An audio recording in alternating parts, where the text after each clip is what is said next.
Our world pulsates with unseen energy. It flows through the walls of our homes. It powers the devices we rely on every day. This is the magic of electrical circuits, hidden pathways that carry electricity and illuminate our modern lives. Like miniature rivers, circuits channel electrical current, the flow of tiny charged particles called electrons. But just as rivers need banks to guide their flow, circuits require components that control and direct the movement of electrons. These components, including resistors, capacitors, and transistors, act like gatekeepers. They regulate the flow of current, ensuring that electricity reaches its intended destination with the proper force and intensity. Imagine a circuit as a bustling city, with electrons as its inhabitants. Just as traffic lights and road signs govern the flow of cars, electrical components maintain order within the circuit, preventing chaos and ensuring a smooth flow of current. Before we can unlock the secrets of circuits, we must first grasp the fundamental concepts that govern their behavior. Picture a water pipe system. The amount of water flowing through the pipe represents electrical current, measured in amperes or amps. Voltage, measured in volts, is akin to the water pressure that propels the flow. Just as higher pressure results in a stronger flow of water, a larger voltage drives a greater current through a circuit. However, the flow of current is not unimpeded. Resistance, measured in ohms, acts like friction within the pipe, opposing the flow of water. Similarly, components within a circuit resist the flow of electrons, converting some electrical energy into heat or light.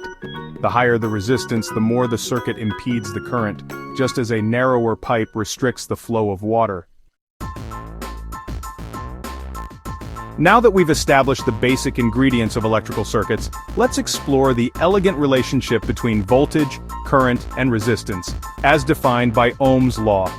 This fundamental law states that the current flowing through a conductor is directly proportional to the voltage applied across its ends, and inversely proportional to its resistance.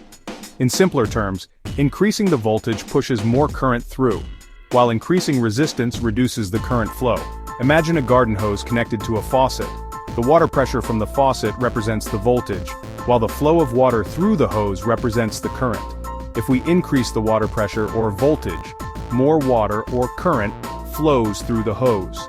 Conversely, if we use a narrower hose with higher resistance, the water flow or current decreases, even if the water pressure or voltage remains the same.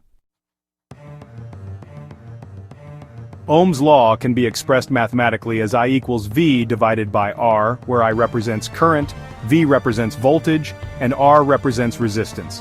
This simple equation allows us to calculate any of these three variables if we know the other two.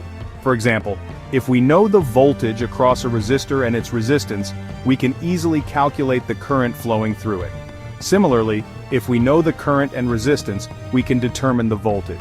Let's consider a practical example. Suppose we have a circuit with a 12-volt battery and a resistor with a resistance of 4 ohms. Using Ohm's law, I equals V divided by R, we can calculate the current flowing through the circuit. I equals 12 volts divided by 4 ohms, which equals 3 amps. This means that 3 amperes of current flow through the circuit. Ohm's law provides a powerful tool for analyzing and designing electrical circuits, allowing us to predict and control the flow of current with precision.